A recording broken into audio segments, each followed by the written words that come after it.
querida Nancy Flores, corresponsal de la revista Contralínea, para esta mesa Contralínea sin Censura TV. Mi querida Nancy, perdóname, pero no, veníamos volando literal por carretera de Culiacán a Guadalajara y me encontré con un tapón en el tráfico llegando a Guadalajara ahí por Zapopan, peor que los que te encuentras en Coyoacán, peor de los que te encuentras en el centro histórico, pero te saludo con mucho gusto. ¿Cómo estás, Nancy?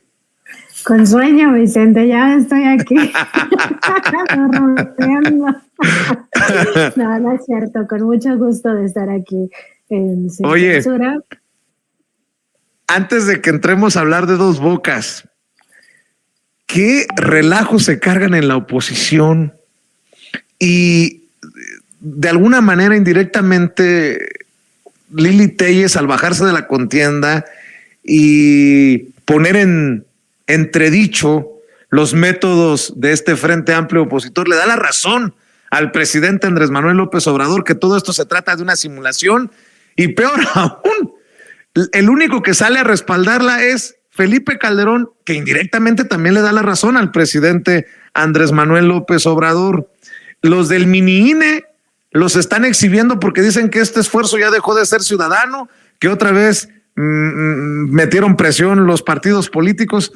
Un santo y reverendo desmadre. Yo sé que tú eres muy propia, pero no le encuentro otra forma de explicárselo a la audiencia.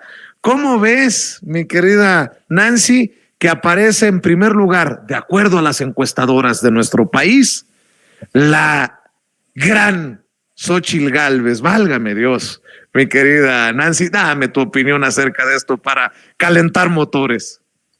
Pues fíjate, Vicente, que yo de verdad que no entiendo cómo se pueden llamar a sorpresa estos precandidatos. Sobre todo porque, Vicente, o sea, es que la historia del PRI y del PAN está ahí.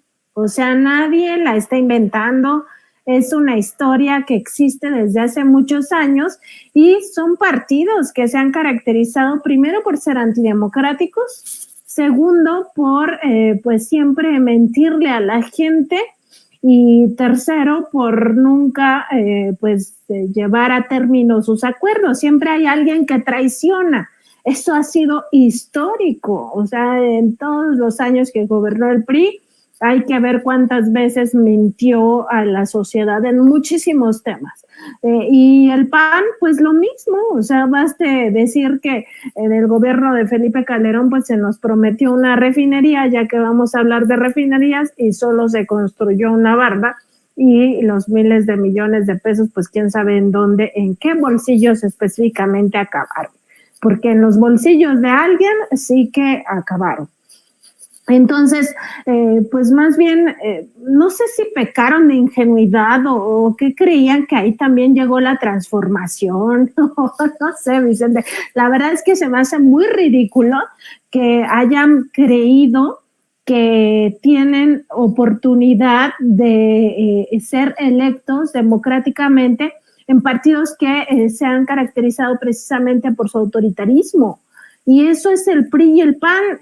Recordar solo un capítulo de la historia brevemente, cuando se viene toda la crisis del llamado error de diciembre o el efecto tequila, en 1995, después de este error de diciembre de 1994, justo empezando empezando el gobierno de Ernesto Zedillo, y pues Zedillo llega a un acuerdo con el Partido Acción Nacional. El propio Felipe Calderón lo confiesa hace poco, me parece que en noviembre, que estuvieron tanto Zedillo como Calderón en esta presentación en España, donde además estuvieron con Aznar. Ahí confiesan cómo fue este acuerdo, ¿no? Este vínculo, este pacto entre Felipe Calderón y Ernesto Zedillo, porque hay que recordar que Felipe Calderón en aquellos años, 1996-98, era el presidente del Partido Acción Nacional, y llegan a este acuerdo y le mienten al pueblo de México diciendo que pues era necesario el rescate de los de arriba, primer lugar, y en segundo lugar también que no nos iba a costar tanto, y hasta dan una cifra que es ridícula ante el costo real verdadero del Fobaproa. Nos ha costado más de 3 billones de pesos y ni siquiera lo hemos acabado de pagar. En aquella ocasión, ahí está el diario oficial de la Federación, donde decían que ni siquiera se iba a acabar el sexenio de Zedillo cuando ya se acabara de pagar el Fobaproa. Y no, será hasta 2042 cuando acabemos de pagar esta inmensa cantidad, más de 3 billones de pesos. Cada bebé que nace ya trae esa deuda, porque esa deuda es del erario de la nación, esa deuda se socializó, es decir, todos la vamos a acabar pagando y es la deuda de los ricos. Ahí está una de las tantas mentiras, quizá una de las mentiras más grandes, pero no la más atroz. Hay otras mentiras. En el sexenio de Calderón se dijo que se iba a combatir a los cárteles del narcotráfico. En realidad se estaba encumbrando al cártel de Sinaloa porque existía esta sociedad que ya está muy documentada entre García Luna y el cártel de Sinaloa. Pues porque aún no se ha querido llegar más arriba, porque si tú recuerdas, Vicente, cuando estuvimos en el juicio allá en Nueva York, pues la fiscalía estadounidense planteaba, ok, este es la estructura operativa que se juzga de alguna manera en ese juicio que se estaba llevando en esta corte de distrito de Nueva York con el juez Brian Cogan. En esa estructura aparecía arriba Genaro García Luna, pero decían, este no es el jefe, hay un jefe arriba, y arriba de García Luna el único que estaba era Felipe Calderón. Entonces ese también fue un gran engaño que llevó a una terrible atrocidad en nuestro país, una crisis humanitaria.